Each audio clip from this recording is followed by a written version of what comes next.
La cultura nos permite entender la evolución de nuestros pueblos y enriquecernos de ella.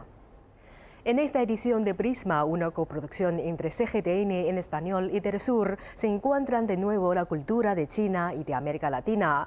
Durante la próxima media hora, déjense guiar por Prisma, la cultura que nos ilumina en esta travesía sin fronteras.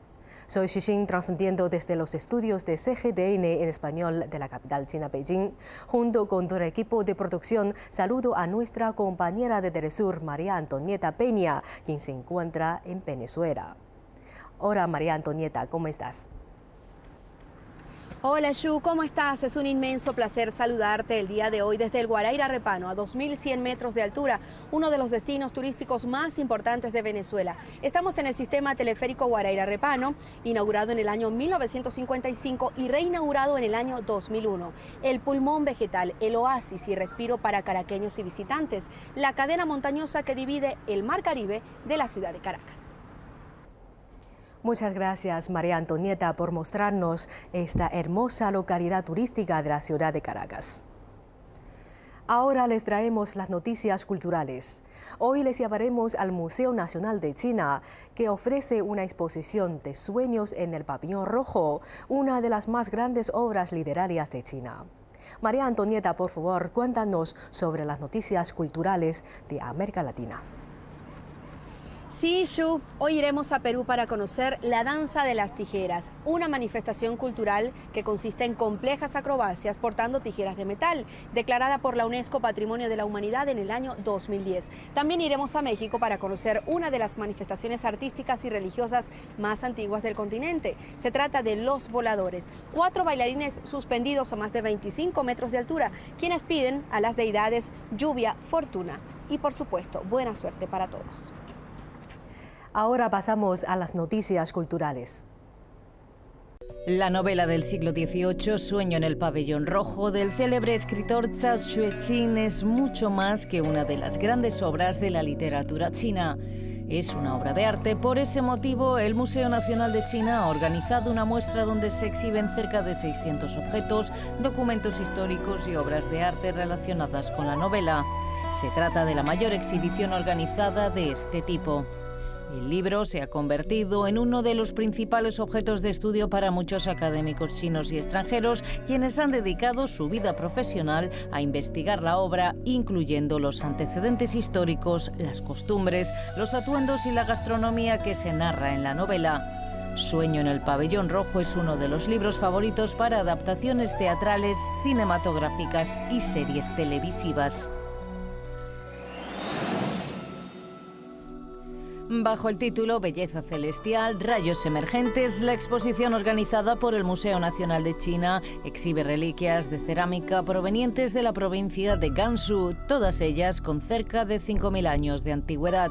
Entre otros objetos, los visitantes podrán admirar vasijas de innumerables formas, exponentes todas ellas no solo de la creatividad de las civilizaciones de la antigua China, sino también de las culturas neolíticas y de la Edad de Bronce.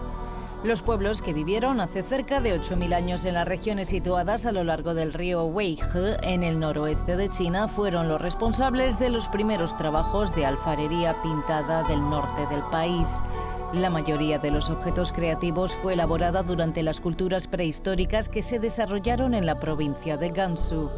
Además de los patrones geométricos, las reliquias en exposición presentan motivos con forma de pétalos, frutas, peces, ranas y escenas de caza.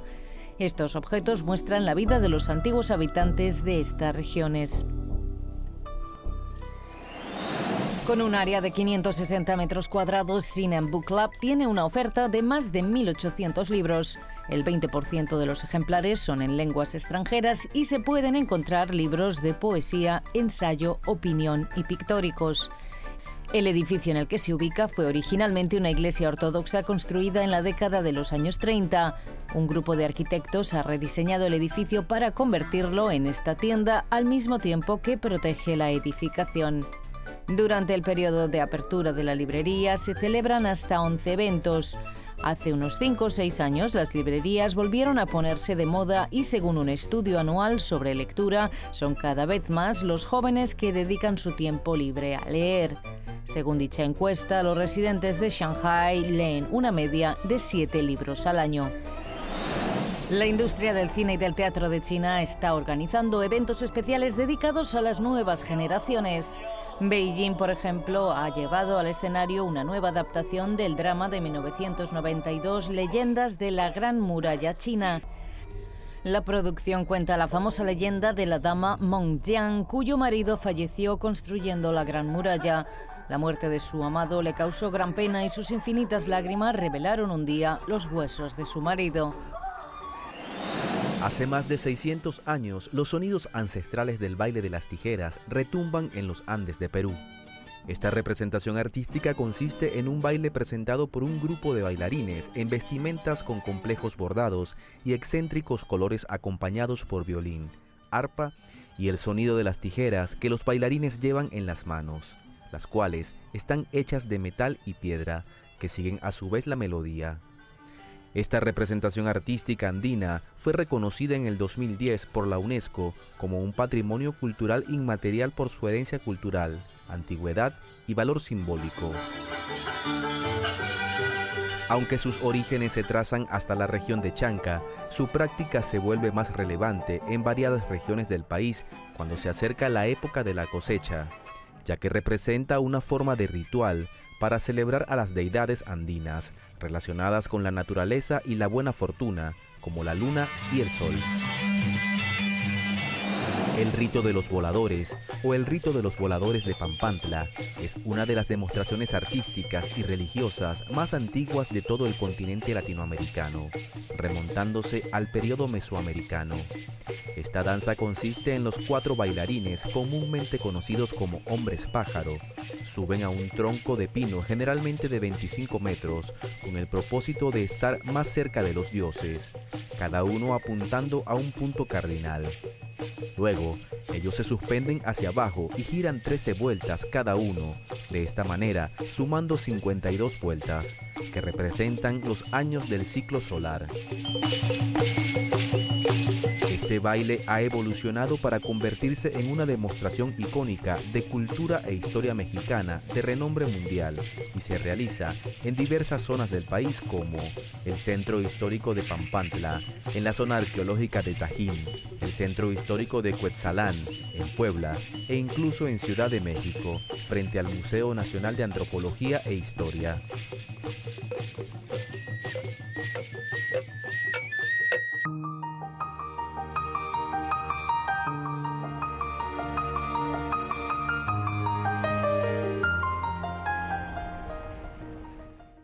Bienvenidos nuevamente. Ahora conozcamos a nuestro personaje Prisma de hoy. Nuestros compañeros de Telesur han realizado una entrevista a una de las artistas plásticas y conceptuales más importantes de México, Minerva Cuevas. María Antonieta, cuéntanos más, por favor. Gracias, Chu. Hoy conoceremos a Minerva Cuevas, artista plástico conceptual de México, quien utiliza la ironía y el humor como parte de su arte. Su producción incluye instalación, escultura, video y fotografía. Ha estado en al menos 30 exposiciones a nivel mundial y al menos 40 exposiciones individuales, incluyendo una permanente en el Museo de Arte de México. Así entonces, Minerva Cuevas nos invita a replantearnos el rol de las grandes corporaciones y el uso de los recursos naturales de nuestro planeta.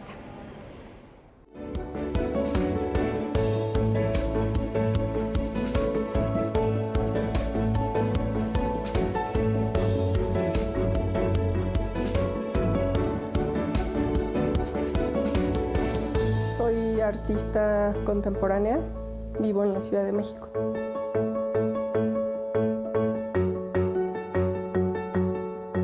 Bueno, mis intereses profesionales siempre tuvieron que ver con filosofía y con literatura, pero creí que las artes plásticas, el arte en general, podía incluir también esas y otras disciplinas. Entonces, pues en esa época la Escuela Nacional de Artes Plásticas era la opción en la Ciudad de México. Mi obra sigue estando dentro del campo del arte. Yo soy muy cercana al activismo social, lo admiro mucho, pero creo que los proyectos siguen estando en este ámbito de la cultura y del arte que afecta, sí, a lo social. Mi producción de obra es muy variada. Yo la describo como investigación porque finalmente a nivel formal se desarrolla como murales, como videos, como instalaciones, con referencias gráficas a empresas o corporaciones o usando, por ejemplo, instrumentos científicos antiguos. Es muy variado a nivel visual. Entonces yo creo que el hilo conductor de toda esta obra tiene que ver con la investigación social y política. Y creo que sobre todo es responder al contexto donde yo sé que la obra va a ser vista. Entonces su aspecto público es lo más importante para mí, ¿no? Al generar la obra plástica. Entonces, pues yo diría que en realidad más que inspiración responde a ciertas situaciones, ciertos elementos que son relevantes, ya sea a nivel urbano o a nivel de una situación social o una economía específica. Me interesa mucho la ecología, por ejemplo. Investigué el sureste mexicano, en Campeche, las petroleras en general, ¿no? Entonces todo eso poco a poco también se va conectando a nivel visual, ¿no? Entonces ya hay un cuerpo de obra que son murales que refieren al ecologismo a veces, otras obras refieren a lo comunitario y poco a poco creo que se genera esta impresión de mis intereses políticos y sociales, ¿no? En la obra. Entonces, más que una inspiración, creo que es justamente este interés en lo social y mi interés en responder a los contextos que genera, pues al final de cuentas, toda la producción.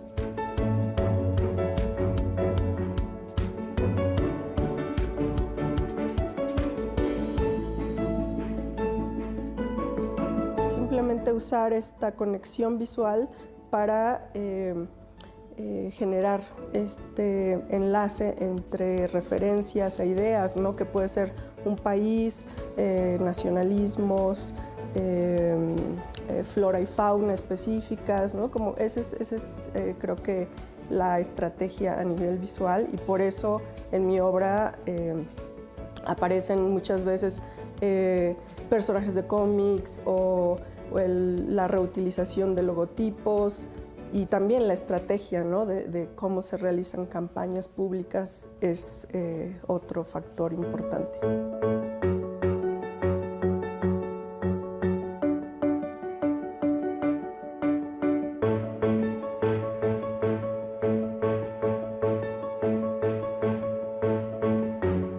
Bueno, el inicio de Mejor Vida Corp fue, yo diría, un tanto informal, ¿no? Fue también una reacción y una respuesta a mi entorno en la Ciudad de México.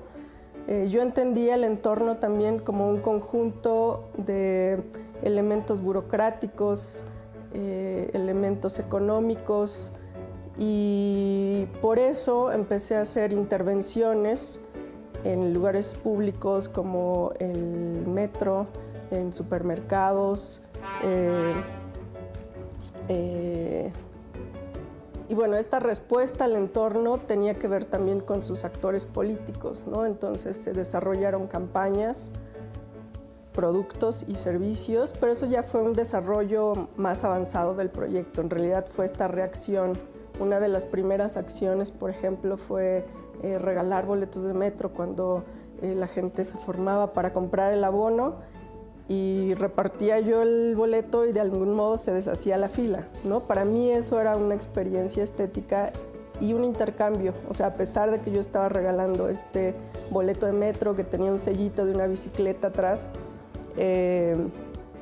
lo gratuito creo que también me estaba dando un intercambio con esa reacción, ¿no? de la gente, de cuestionarse por qué gratis, por qué la bicicleta, y no sé, cuestionar como muy ampliamente el uso de transporte público, ¿no? y las opciones que tenemos en la ciudad. Digamos que eso fue una de las cosas más sencillas que realicé. Después desarrollé una credencial de estudiante para quien quisiera ser estudiante, parte del proyecto de Mejor Vida Corp pudiera enviar su foto o darme su foto, y yo hacía toda la credencial de estudiante para que accedieran a descuentos. Entonces, básicamente no es una credencial falsa, es una credencial real de mi proyecto que cumple con todas las características burocráticas, digamos, ¿no? Para que te otorguen un descuento. Y se popularizó, de algún modo se volvió una cosa autónoma, y cuando yo necesité hacer el sitio en internet, que también tuve que aprender a desarrollar el sitio, y entonces comencé a documentar estas acciones, fue que se dividió en productos, ¿no? El boleto de metro ya era un producto, las credenciales otro producto, a veces limpiaba vagones de metro con las escobas y los trapeadores que dejaban ahí abandonados, y eso era un servicio. Y las campañas, bueno, se desarrollaron más en torno a lo gráfico, lo visual, y después fue que tomó esta estructura de corporación y de proyecto con nombre y logotipo.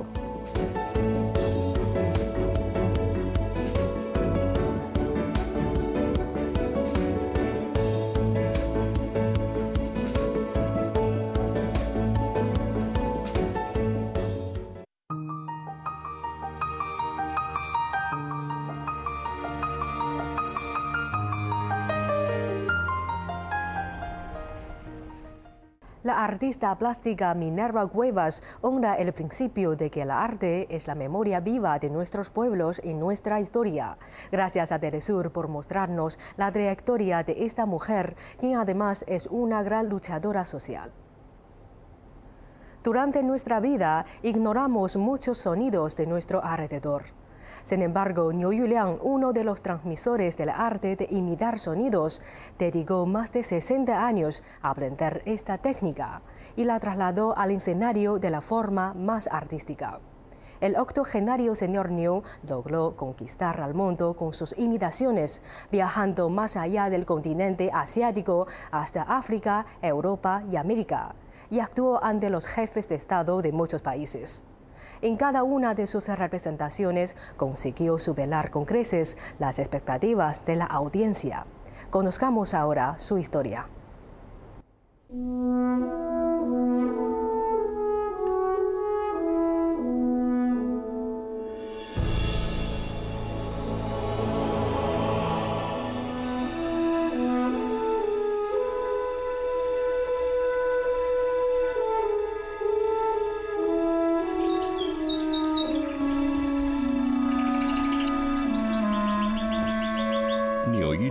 A simple vista un hombre corriente, es en realidad considerado un tesoro nacional en China.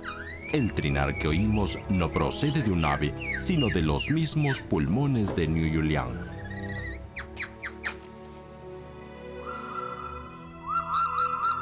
El anciano imitador de sonidos de 80 años comenzó a estudiar este arte chino hace más de 60 años, a los 16.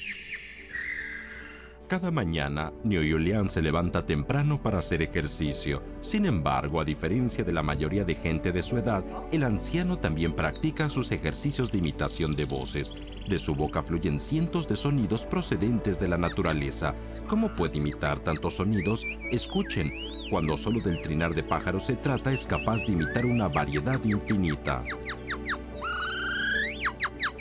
我刚学鸟叫的时候，我都不理解鸟的这个美在哪里，是吧？不理解，缺少生活。 En 1958, tras haber iniciado su aprendizaje, una mañana se encontró con una oropéndola china. Fue aquel ave la que finalmente le hizo entender al imitador dónde yacía la verdadera belleza del canto de los pájaros. 这树上落着一红鹰，特别美。它叫起来声音啊，我一听，哎呀，太美了！我得向它好好学。怎么学？我就理解鸟是弱者，它的主要是保护自己。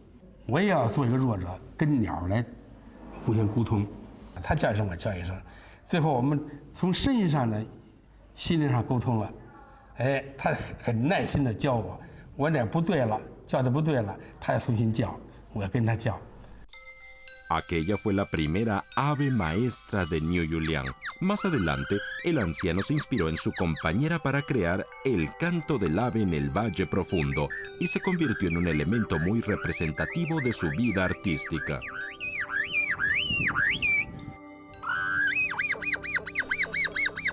Sobre este arte, los escritos más antiguos datan de hace más de 2300 años y se ha transmitido empleando los gestos corporales y las expresiones faciales para imitar los sonidos de la naturaleza. La fascinación del público ante estas técnicas imposibles hizo que éstas quedaran consolidadas como forma de arte en Oriente. En China, el adiestramiento de pájaros cuenta con una larga tradición. Las aves se comunican con las personas y reciben su aprecio, mientras que los adiestradores cuidan de sus preciadas aves en sus jaulas, una cultura que existe en Oriente desde hace ya mucho tiempo. Este pájaro canario es ahora el maestro de Niu Yuliang y se ha convertido también en su íntimo amigo. "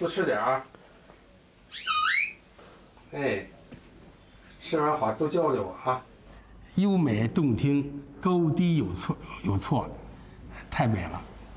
我对鸟特别爱，特别喜欢，吃的、喝的、水果、蔬菜，我都得好好奉养它，因为它是我的老师，也是我的知心朋友。这是我们人类对大自然的深深的体会。这都是你教我的，还行吧？及格吗？哎，再教点新的啊！师傅，哎，你来了。溜着呢。豆豆，鸟叫着你。Li Wei es un aprendiz de Niu Yuliang y a menudo acude a casa de su maestro para comentar su técnica. 来，站这儿。今天的课呢，主要是讲那个蜡头功。蜡头功，它就是把这个蜡呀点着了，搁在嘴上，学鸟叫。这蜡烛不但不灭，而且那火苗不带晃。这就是口技的基本，必须练的。而且是必须要传承下去的，这是我们老祖宗给我们留下的文化遗产。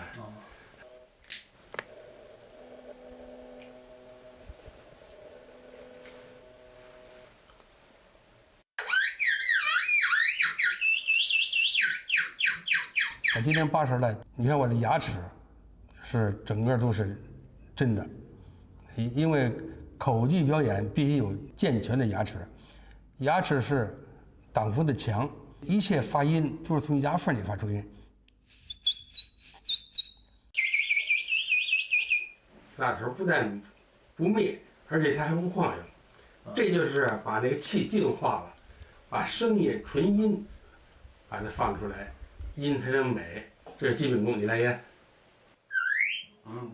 El ejercicio de la vela es fundamental. Se enciende la vela y se coloca unos centímetros de la boca. A la hora de imitar el canto de las aves, la llama no se debe extinguir. Esta es una de las técnicas básicas que todo imitador debe dominar y en la que se deben coordinar a la perfección la boca, los dientes, los labios, la lengua y la garganta. La combinación entre el movimiento de todos estos y la proyección de la voz solo se adquiere tras muchos años de experiencia. 气沉殿前，把底下有蜍蛹吐上去。好，我试啊。啊。呼呀的雨。好。后面正好这唱段是吧？它这有个对音对吧？我再给你来一个北京的老母鸡，清脆一些是吧？嘿嘿，我尽量啊。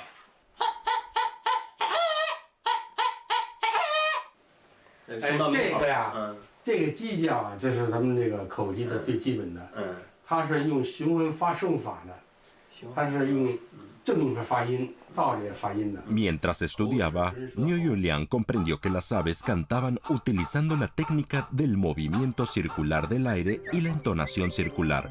lo cual supuso una gran inspiración para él, permitiendo el paso del aire por su garganta, tanto hacia adentro como hacia afuera. El artista hace vibrar sus cuerdas vocales. Después de mucha práctica, fue capaz de inhalar y exhalar el aire de forma sostenida para de esta manera mantener un sonido durante minutos, alcanzando una capacidad 10 veces superior a la de una persona corriente y con una entonación elegante y armónica.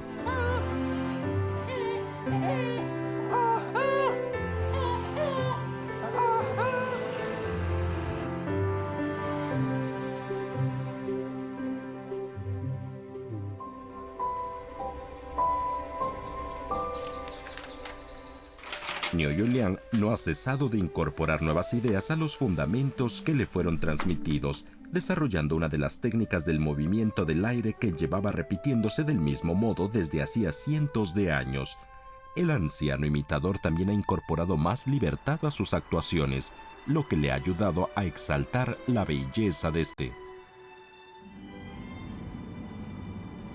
Con 60 años de intenso estudio a sus espaldas, Niu Yuliang puede asegurar que la imitación de sonidos es algo mucho más complejo que una simple técnica de voz.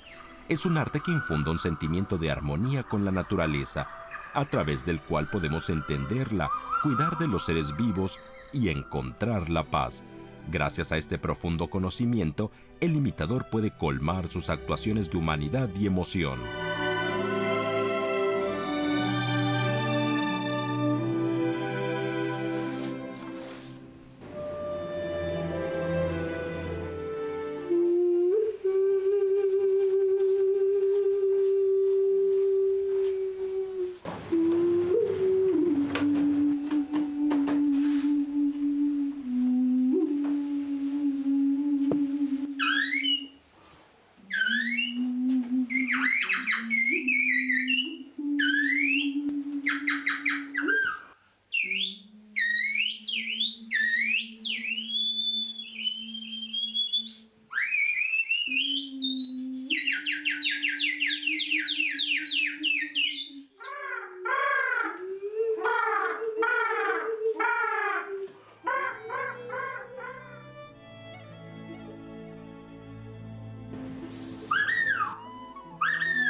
Considerado patrimonio cultural inmaterial de China, el arte milenario de la imitación de sonidos ha sido transmitido gracias a los más de 60 años de dedicación de Niu Yuliang, que, sin ninguna reserva, cultivó una nueva generación de estos artistas a los que transmitió la esencia de todos sus conocimientos.